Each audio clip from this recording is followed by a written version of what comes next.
teman-teman, di pagi hari yang indah ini saya memakai baju kesukaan saya juga ya.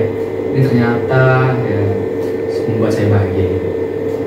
Oke, kita coba bayangkan. Mungkin ada teman kita yang dari luar pulau atau luar kota yang kaget gitu tiba-tiba masuk ke dalam lingkungan yang berbeda. Apa yang mereka lakukan? Mungkin untuk setiap orang berbeda ya. Karena dari background berbeda, kita juga dapat mendapatkan sudut pandang yang berbeda-beda juga. Oke.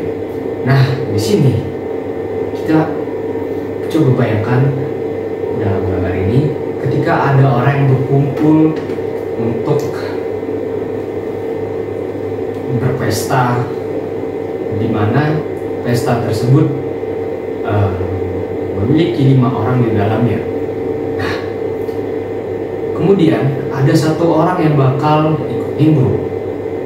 Apakah ada respon dari orang-orang yang dalam pesta tersebut? Nah, di sini terdapat 2 respon dari orang-orang pesta. Yang pertama, respon ditolak. Yang kedua, respon untuk ikut nimbrung. Nah, di mana respon dari tidak ikut nimbrung ini pasti ada beberapa faktor. Mungkin dari penampilan yang berbeda, mungkin dia kaku, mungkin dia tidak bisa ikut nyambung gitu dengan obrolannya apa yang diobrolkan, tetapi tetap mau ikut nimbrung. Kemudian yang kedua, itu ada orang yang diterima di dalam obrolan tersebut.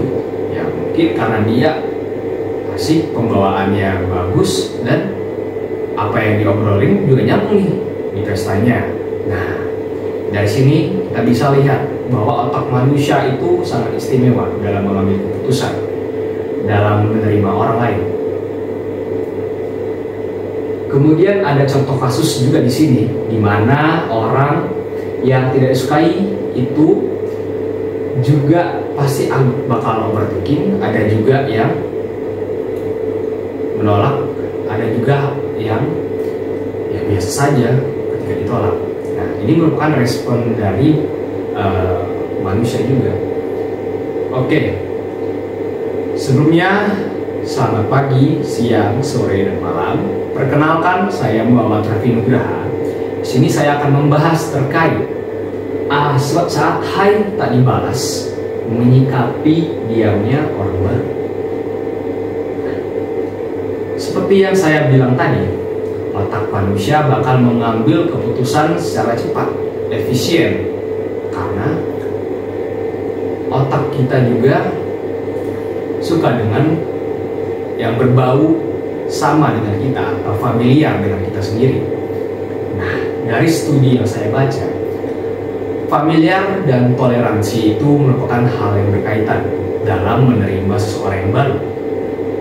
Nah, kita lihat di sini di diagram threshold, di mana terdapat 2 komponen. Komponen pertama itu membahas terkait orang yang sudah memiliki atau familiar dengan orang sejenis, dan satu orang yang lagi tidak familiar dengan orang yang sejenis. Nah, kita ambil contoh saja seperti pesta yang tadi, di mana satu pesta yang tadi, ketika orang memiliki rasa familiar terhadap orang yang asik, maka orang tersebut akan berada di tahap recognition certainty, atau dia sudah pasti yakin bahwa orang itu pasti asik. Nah, sedangkan ketika orang yang familiar juga, tetapi dia ragu-ragu nih, kalau orangnya so asik, pasti dia tetap juga akan menerima karena dia punya teman yang so asik itu.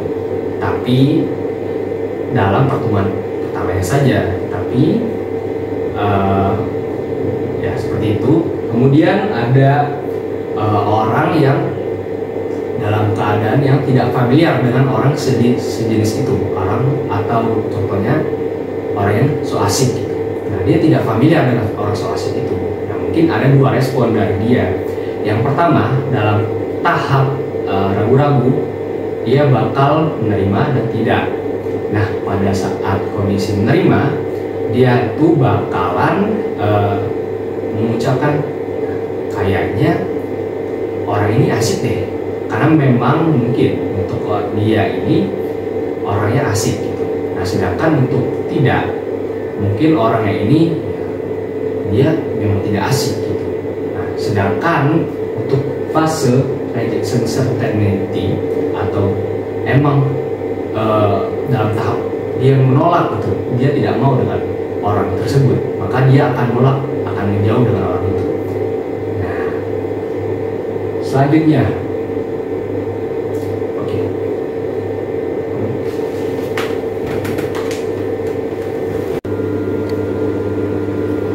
Oke, di sini dari sudut pandang lain apakah ada gitu?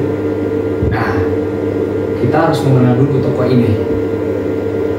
Kalian tahu nggak beliau ini siapa? Beliau ini merupakan seorang neurologis yang menganalisis tentang perilaku manusia. Nah, orang ini merupakan Sigmund Freud.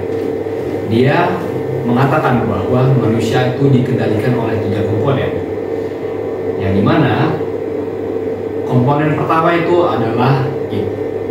Id itu merupakan dorongan primitif, di mana contohnya itu seperti kita ingin makan, kita merasa tentang perasaan kita juga. Nah, id itu sendiri merupakan perasaan terpendam dari manusia. Nah, untuk yang kedua itu adalah komponen berupa ego. Ego ini sendiri merupakan sebuah dorongan masyarakat atau dorongan kebudayaan, di mana manusia itu mengikuti peraturan, norma, dan nilai-nilai yang ada di masyarakat, sehingga orang dapat mengikuti peraturan tersebut dan menjadi warga yang baik. Selanjutnya itu ada superego. Superego sendiri adalah cara atau komponen yang menyeimbangkan id dan ego. Jadi ketika id-nya itu tinggi, maka akan diturunkan dengan egonya. Oke, ini kenapa hal ini dapat terjadi? Nah, kita ambil contoh, misalkan ada orang yang suka menyinyir atau suka julid itu kepada orang lain.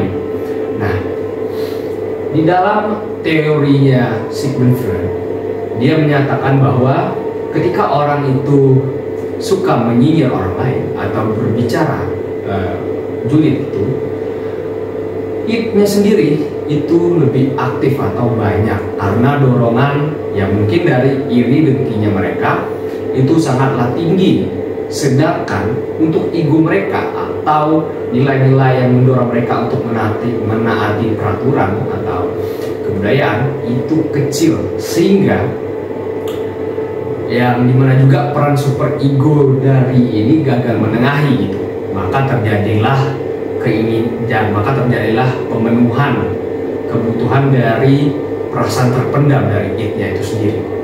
Nah, nih, apa yang kita dapat lakukan sebagai orang yang mungkin untuk bergaul gitu.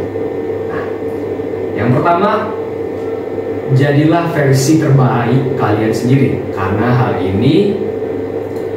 kalian itu berbeda dari orang lainnya, memiliki prinsip yang berbeda, memiliki kesukaan yang berbeda, memiliki hobi yang berbeda. Nah, maka ini tidak bisa dipersatukan gitu.